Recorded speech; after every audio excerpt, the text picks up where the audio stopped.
اپنے حیدرآباد کے صحافی بھائیوں کا کہ بڑے کم وقت میں آپ تشریف لائے، لیکن معاملہ اتنا افسوسناک اور اہم تھا جس کے لیے مجھے آج صبح کراچی سے نکلنا پڑا اور میں ٹنڈو عیار گیا اور وہاں سے واپس آ رہا ہوں۔ گزشتہ روز میں اسمبلی میں تھا تو میں نے کچھ سوشل میڈیا پہ ایک ایشو دیکھا کہ ایک ٹنڈو عیار کے ایک نوجوان بابر خانزادہ کی لاش تھانے کے لاک اپ کے گیٹ کے نچلے والے اس سے لٹکی ہوئی ہے اور اس کی ٹانگیں بھی نیچے سے مڑی ہوئی ہیں۔ اس کو کہا کہ جی اس نے خودکشی کر لی ہے، اور پھر اس کی بہن کی ایک یتیم بیٹی کی آہوزاریاں جب سنی، اور اس کے بعد میرے ساتھ ہمارے ایڈوکیٹ علی پل صاحب، ہمارے پریزیڈنٹ بھی ہیں ٹنڈو عیار کے، ہمارے لائر بھی ہیں، پارٹی کے سینئر ساتھی بھی ہیں، امین اللہ خان صاحب ہمارے سینئر رہنما، عمران قریشی صاحب ہمارے پریزیڈنٹ ہیں۔ علی پل صاحب کل سارے دن وہاں دھرنے میں بیٹھے رہے کہ ایف آئی آر کٹنی چاہیے، لیکن افسوس کہ کسی اگر امیر کا مرغہ بھی گم ہو جائے تو شاید 15 منٹ میں ایف آئی آر کٹ جائے۔ کسی مخالف پہ ایف آئی آر کٹنی ہو تو حلیم عادل شیخ کو دیکھا کہ 2 منٹ کے اندر دہشت گردی کی ایف آئی آریں کٹ گئیں، لیکن چونکہ غریب کا بیٹا تھا، اس کو تھانے میں مطلب اس کا واقعہ ہوا کہ اس کو 2 روز قبل اس کے گھر سے اٹھایا گیا، اور اس کے بعد میں پولیس والوں نے اسپیشل پارٹیز جو ہیں جو بھتہ کلیکٹ کرتی ہیں پولیس کی اعلیٰ قیادت کے لیے اور لوکل لیڈرشپ کے لیے پیپلز پارٹی کی، گھر سے اس کو اٹھا کر لے گئے۔ 2 گھنٹے بعد گھر پر واپس آئے، اس کی بہن سے اور اس کے بھائی سے کہا کہ ہمیں پیسے چاہیے۔ اس نے کہا بھائی ہم تو یتیم ہیں، ہمارے پاس پیسے نہیں ہیں، میں صبح کو جا سکتی ہوں اپنے باپ کی پینشن لے کر آؤں گی، بینک والوں سے منت کر کے تو کچھ دے سکتی ہوں۔ اس کے بعد رات بھر اس نوجوان کو تھانے میں تشدد کیا۔ تشدد کرنے کے بعد صبح کو سوشل میڈیا پہ خبریں چل گئیں، تصویریں چل گئیں، اور صبح ہونے تک اس گھر والوں کو نہیں بتایا گیا۔ پھر وہ جب اس کی فیملی، وہ بہن تھانے پہنچتی ہے تو دیکھتے ہیں کہ لاک اپ کے اندر ایک اس کو کپڑے کی دھجی سے، کبھی کپڑے کی دھجی سے بھی پھانسی لگتی ہوئی دیکھی ہے؟ پھانسی لگتی ہے چھت سے، پھانسی لگتی ہے کسی روشن دان سے، گیٹ سے ٹانگیں مڑی ہوئی ہیں۔ بھائی یہ کون سی پھانسی لگی؟ اس کو پولیس نے بھتے کے لیے اس نوجوان کو، بابر خانزادہ کو گرفتار کیا۔ اس کے گھر جا کے پیسے مانگے، کوئی صاحب کو پیسے دینے، یا پتہ نہیں کون سے صاحب کو دینے تھے۔ جب نہیں ملے تو دوسری بیچاری وہ بہن جب پینشن سے، اپنے باپ کے پینشن کے پیسے لے کے تھانے گئی، اس وقت اس کا بھائی مر چکا تھا۔ دوسری جانب صورتحال یہ ہے کہ عمر کوٹ ضلع میں 3 روز پہلے واقعہ ہوا کہ احساس کے سینٹر کے اندر جب کٹوتی ہو رہی ہے، اس کے اندر ہمارے ایک نوجوان نے، عمر رائی نے، جب اس کو جا کے ویڈیو پہ ہائی لائٹ کیا، اس کو وہاں کے اسسٹنٹ کمشنر اور ایس ایچ او نے اٹھایا، اس کو لاک اپ کر دیا جا کر، اس کے اوپر کیس بنا دیا۔ چونکہ آج کے احساس ایمرجنسی سینٹر کے اوپر یہ بھتے لے رہی ہے، پولیس، ایڈمنسٹریشن سب مل کے۔ رات کو 12 بجے اس کو تشدد کیا، لاک اپ سے تھانے میں لے گئے، اس پہ تھانے کے لاک اپ سے ایس ایچ او کے گھر میں لے گئے، وہاں لے جا کے اس پر تشدد کیا۔ جب اس کی حالت غیر ہو گئی تو اس کو ہسپتال لے گئے، وہ بچ گیا۔ اگر اس وقت ہسپتال نہ لے جاتے تو وہ بھی بابر خانزادہ کی طرح اس کی بھی لاش تھانے میں ٹانگ دیتے۔ تو میں کہنا چاہتا ہوں آج سندھ میں یہ پولیس جو ہماری شہداء کی وردی تھی، یہ پولیس کی وردی ہمارے شہداء، یہی وردی کے پی میں ہمارے سندھ کا ایک افسر ثناء اللہ عباسی جب پہنتا ہے یہ ہماری شان بن جاتی ہے۔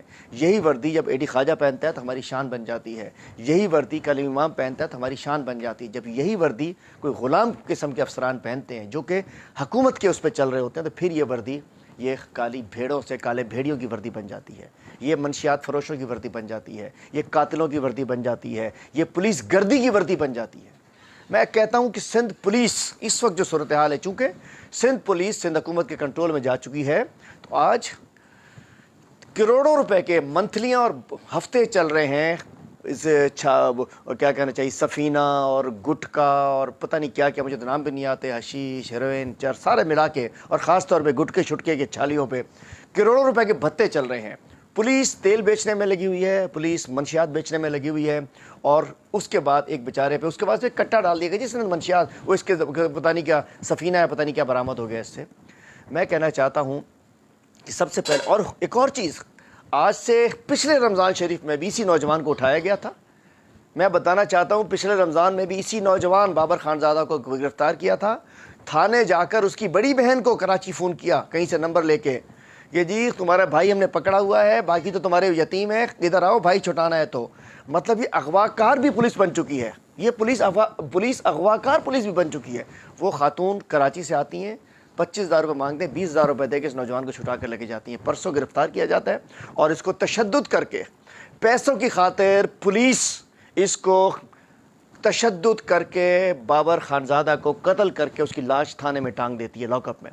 جب یہ واقعہ ایسا ایک کے پی میں ہوتا ہے, خیبر پختونخوا میں, تو وہاں فوری طور پہ S H O lock up کے اندر ہوتا ہے. آئی جی صاحب ایکشن لیتے ہیں. ثناء اللہ عباسی ہے وہ, کہ سوڈان کا آئی جی نہیں ہے, امریکہ کا آئی جی نہیں ہے, روس کا آئی جی نہیں ہے, چائنا سے نہیں بنوایا ہوا آئی جی, وہ ہمارے سندھ کا آئی جی ہے. لیکن وہاں حکومت وہ ہے جو انصاف دلانا چاہیے, یہاں حکومت وہ ہے جو گند کرانا چاہتی ہے, جو منشیات بکوانا چاہتی ہے, جو قتل کرانا چاہتی ہے, جو بھتہ گیری انہی پولیس والوں سے کرانا چاہتی ہے.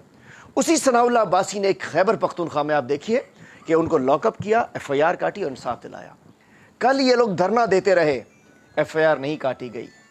آج صبح تک ایف آئی آر نہیں کاٹی گئی, جبکہ ایف آئی آر کٹنا حق ہوتا ہے. اور پھر انکوائریز بٹھا دی گئیں.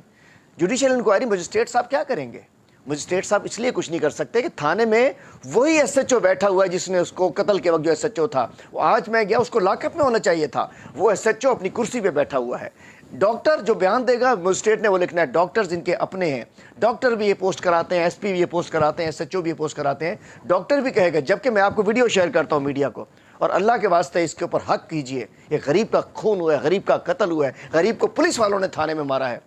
اس کے سر کے اوپر زخم, کندھے پہ زخم, سینے پہ زخم, کمر پہ زخم ویڈیو میں موجود ہے. اور اس کی بہن, اس کے بھائی, غسل دینے والے بتا رہے ہیں. مطلب ایک چند ہزار, ایک غریب یتیم بچی, میں بتاتا ہوں آوازاریاں, کہ وہ باپ کی پینشن لے کے کہتی ہے نہ مارو, میں صبح تک پینشن سے پیسے لے کے آؤں گی. رات کو مار مار کے اس کو پانی نہیں دیا جاتا. یزیدوں کی فورس بن چکی ہے, اس کو پانی نہیں دیا جاتا. پیاسا رکھ کے, بھوکا رکھ کے رمضان شریف میں اس کو مار دیتے ہیں. آج پورے سندھ میں صورتحال یہ ہے کہ تھانے بک رہے ہیں. لوگوں نے اپنے, حیدرآباد کے اندر بھی, یہ مسٹر شرجیل کھرل صاحب, ڈی آئی جی صاحب, افسوس کی بات ہے, میں نے اچھا افسر سمجھتا تھا, یو این او میں گئے تھے, اچھا تھا, لیکن بیک گراؤنڈ ان کا ایسا ہے کہ شرجیل کھرل صاحب آپ ڈی آئی جی ہیں, آپ کے ذاتی torture cell S H Os نے بنائے ہوئے ہیں. کیسے آپ کے ہوتے ہوئے کل سے ایف آئی آر نہیں کٹی؟ کیا ڈرامہ, کمیٹی بنا دی. کیا ایف آئی آر کٹنے کے لیے کمیٹیاں بنتی ہے؟ ایف آئی آر, ایک بندہ جیتا جاگتا بندہ قتل ہو گیا, مر گیا, لٹک گیا, اس کے لیے کمیٹیاں بنیں گی؟ کسی بڑے کی بکری چوری ہو جائے تو کیا اس کے لیے کمیٹی بنتی ہے؟ ایف آئی آر کٹنا حق ہوتا ہے. اور یہ پیپلز پارٹی کے یہ چھچورے, دونوں چھچورے, ٹنڈو لیار کا چھچورا, ٹنڈو جام کا چھچورا, کل اسمبلی میں بیٹھ کے ڈرامے کر رہے تھے. ان کی توفیق نہیں ہوئی کہ کل جا کے فاتحہ کر لیتے, سر پہ ہاتھ رکھ دیتے. ان کو ووٹ دیا ان لوگوں نے, ان کے ووٹ, ایک شخص نہیں گیا پیپلز پارٹی کا. کل اسمبلی میں ڈرامے کر رہے تھے. میں کہنا جو میں نے کہا تھا نا چھچورے, یہ چھچورے ہیں, سر پہ ہاتھ رکھتے اس بچی کے. میں کراچی سے آ سکتا ہوں, ہمارے پل صاحب وہاں کھڑے ہو سکتے ہیں, کیا یہ ایف آئی آر نہیں کٹا سکتے تھے؟ میں کہنا چاہتا ہوں جس انداز سے اس رینج کے اندر بہت پورے سندھ میں ہی ہو رہا ہے. کل ایک مدھے جی لاڑکانہ میں ایک شخص کو 50 روپے مانگتی ہے پولیس اس سے, وہ بیچارہ 50 روپے نہیں ہوتے, جا کے ٹریکٹر ٹرالی کے پیچھے جا کے چھلانگ مارتا ہے, پولیس والے پیچھے بھاگتے ہیں, اس کے بعد وہ وہاں گرتا ہے, پیچھے سے آنے والا ٹریکٹر اس پہ چڑھ جاتا ہے, مر جاتا ہے. وہ 50 روپے کی خاطر ایک شخص مر جاتا ہے, پولیس مانگ رہی ہوتی ہے اس سے. میں نے کہتا ہوں سندھ پولیس آرڈر 2019 کے بعد غلام قسم کے افسران, میں نہیں نام لیتا, لوگ پہچان جائیں گے غلام کون ہے, اردلی کون ہے, ان کا کمدار کون ہے. غلام قسم کے کرپٹ, تیل فروش